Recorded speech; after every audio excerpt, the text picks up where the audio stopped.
times, but no mistaking James, he is on a mission right now.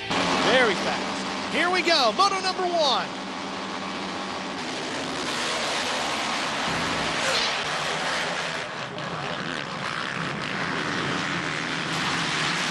And it looks like Mike Alessi on the Rockstar Makita Suzuki is going to get the whole shot. So where's Stewart? Because that's Davey Millsaps on the Honda right in second. And I did see Josh Hill, number 40 on the factory Yamaha. He was buried in the pack. Terrible start for him. It looks like the Monster Energy Kawasaki rider Stewart is going to be in third. It's all set up with the battle of the energy drinks, Ralph. You got the Rockstar, Red Bull, Monster, 1, 2, 3. Rockstar sponsoring Suzuki, Red Bull with Hondas, and of course it's Monster on the Kawasaki team. You're going to need some energy drinks on an energy sapping day like today. Well, there's no doubt about it. This track is in great condition right now. We just had a lights first moto just before this one, but plenty of water down on the track. You see some of the riders looking for some dry lines off to the side. What is going to be very wet, though, is the riders' helmets and jerseys. I cannot explain how hot it is here today, how humid it is. Riding the 450 is going to take a lot of strength and fitness to race through both motos here. You see Stewart blast around the outside of Davey Millsaps. Triple-digit temperatures here today, Jeff, as we are well over the century mark. Well, and you add it in with the humidity, you're looking at a heat index, 110, 112. It's tough to be a fan here. Can you imagine what it is for the riders? And I'm telling you, there's so much hard work that's put in. Very methodical training that these riders do to be in the very top condition. And what you're watching here today is the best motocross riders in the world, bar none. We have got some great riders that are on the World Championship, but the best racers are here in the U.S. riding this championship, the AMA Motocross Championship. And maybe the best period is the guy on that number 7 Kawasaki. Well, the greatest of all time was Ricky Carmichael. James tested him week in, week out, but Carmichael's retired, and Stewart has stepped up and really shown the speed of a champion. He has yet to win this championship, but winning every moto so far this season as he goes around the outside of Alessi, you know this is one that he wants to add into the trophy case. Stewart working his way around. I think, you know, as you came into the season, most people figured, well, it's going to be really hard for anybody to beat James Stewart, but a lot of people thought that going into the Supercross season too, and Chad Reed beat him in the opening round. Well, Stewart came back and won round 2 and then got hurt, but it was shaping up like it was going to be quite a bad. Oh, and down goes Stewart, and that's the kind of thing that can knock you out of a championship. He keeps the motorcycle running. Whoa, Short comes by, almost clips him. See Stewart wiping off his gloves. Let's take a look at the replay. Watch Stewart, how hard he charges his corners. He's in here, just bounces around, gets the front wheel up over the groove, lays it over. You see it's pretty wet and muddy there. And watch Short right here. Just slides to the right of him. Boy, that's the thing that can knock you right out of this championship, and Alessi finds himself right back in the lead. And Millsaps is back to second, and it looked like Short got by for third. So Andrew Short puts another Honda in the top 3. See how long he can stay there. Here goes Short, and here comes James. Cody Cooper riding in 5th, Jeff. He's back there on that other Suzuki. He's put in some great rides this year. You take a look at the start, the bottom of your screen, that white line's the whole shot. Alessi gets there first, just in front of Millsaps. And the guy that was nowhere to be seen by that whole shot was James. He did not get a good start. Well, and here at Freestone County Raceway, everybody pretty much lines up to the very inside, and the fastest qualifier goes to the left. It's the shortest line, 40th will go way out to the outside.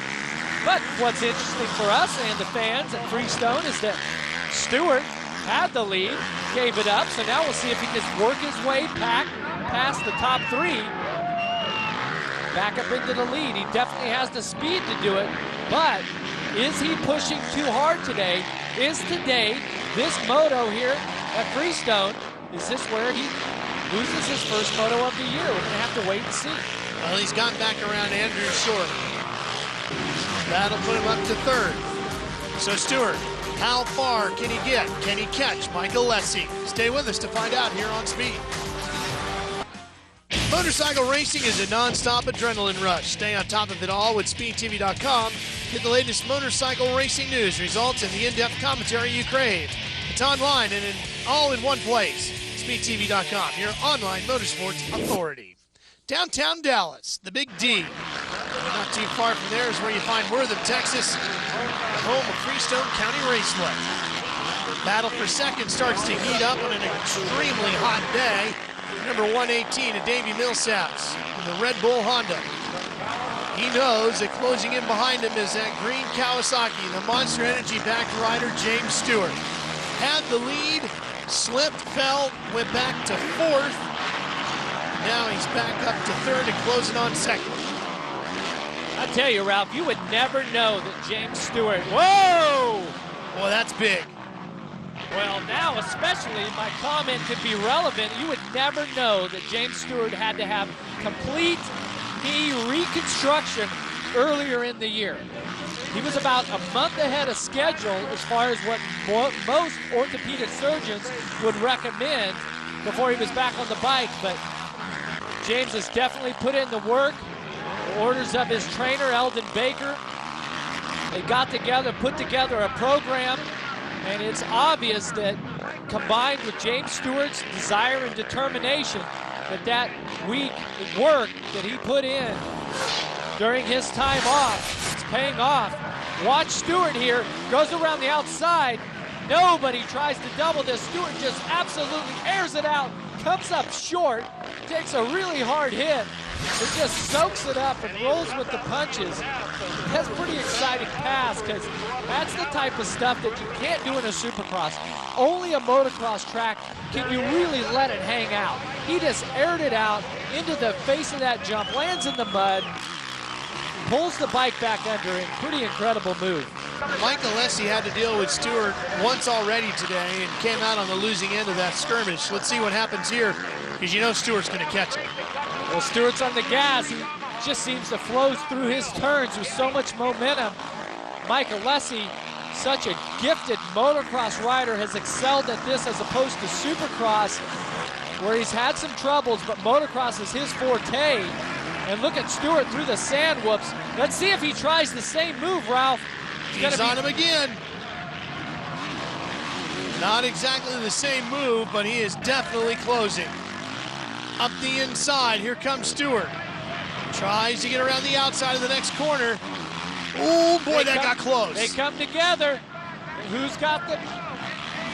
And it's Stewart on the inside, just outbreaks Alessi, pushes him wide. Alessi's not done yet, is he? Not by any stretch of the imagination.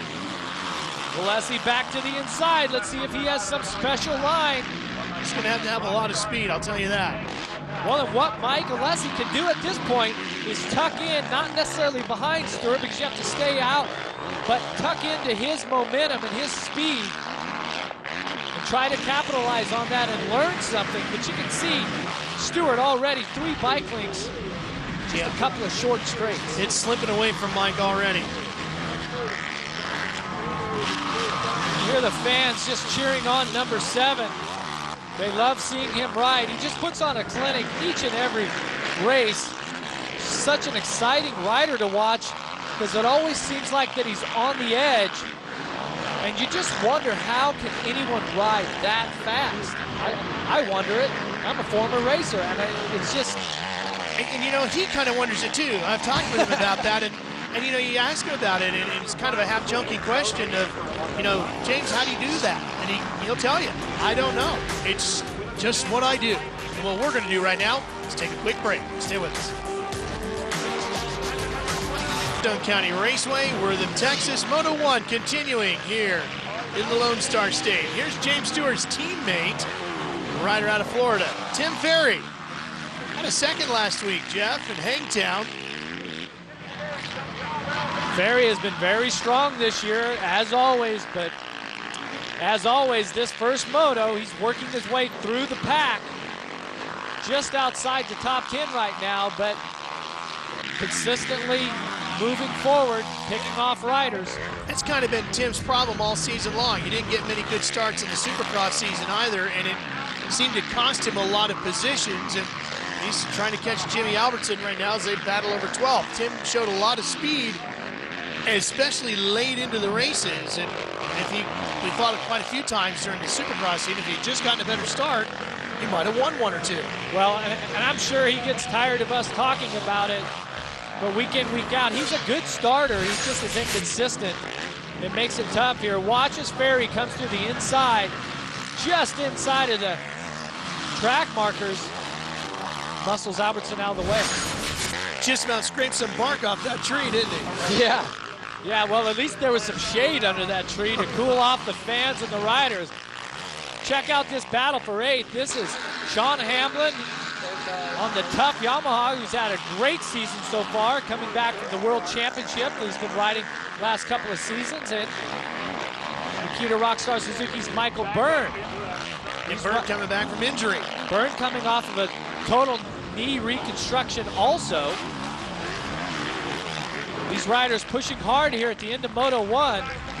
See him going through the sand whoops. I can't even imagine what that's like to have a knee that's been operated on and to have to use them as the shock absorbers through that section. Those are like 4-foot sand whoops there. And look at Michael Byrne moving past Hamlin.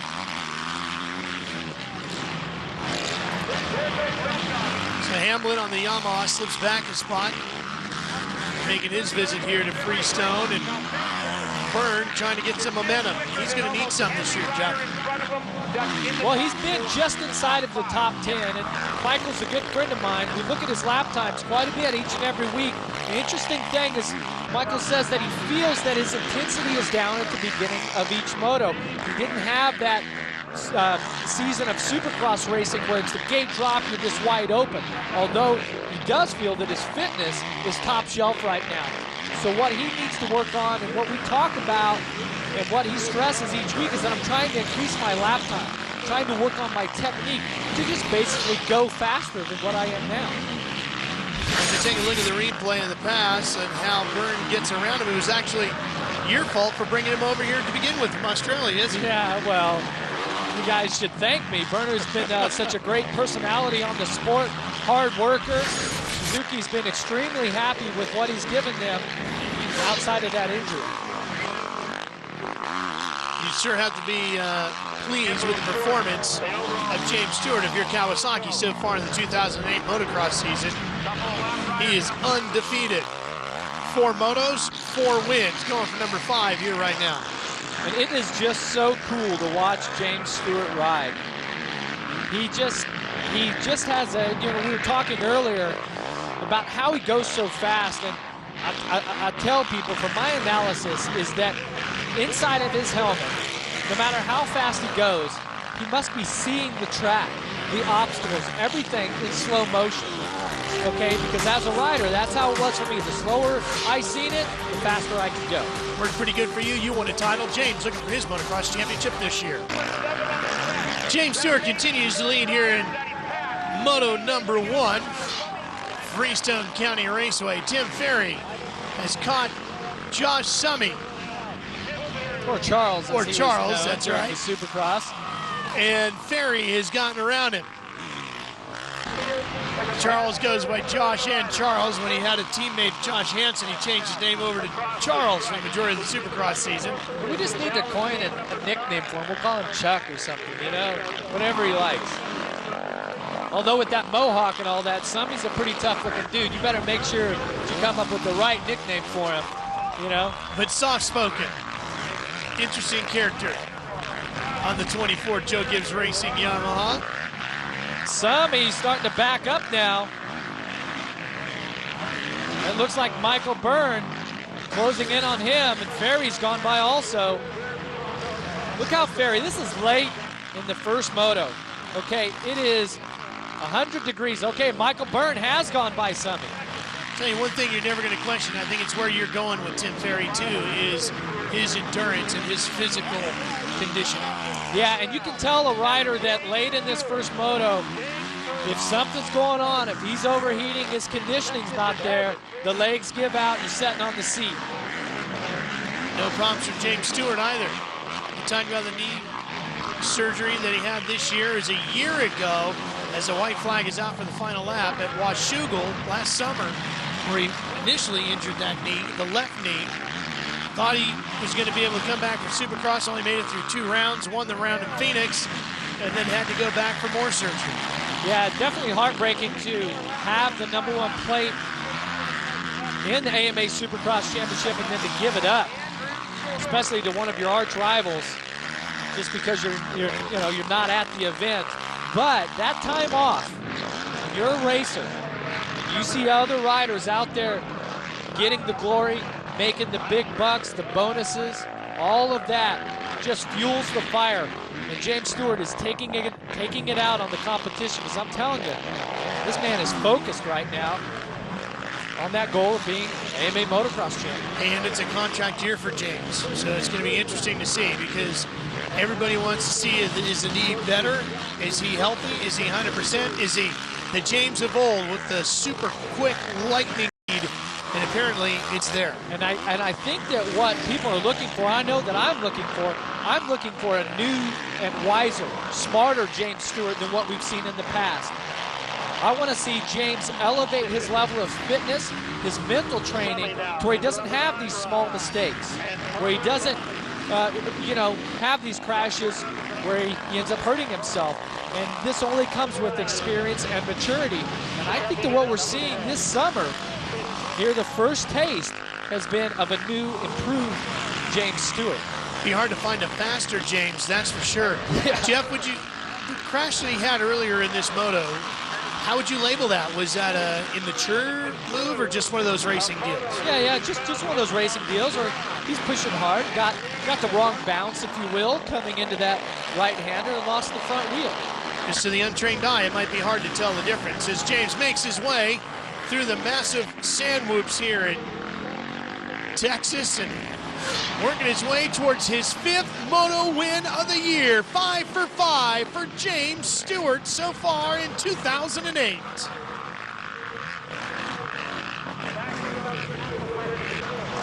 What an incredible performance by the #7. And here comes Alessi.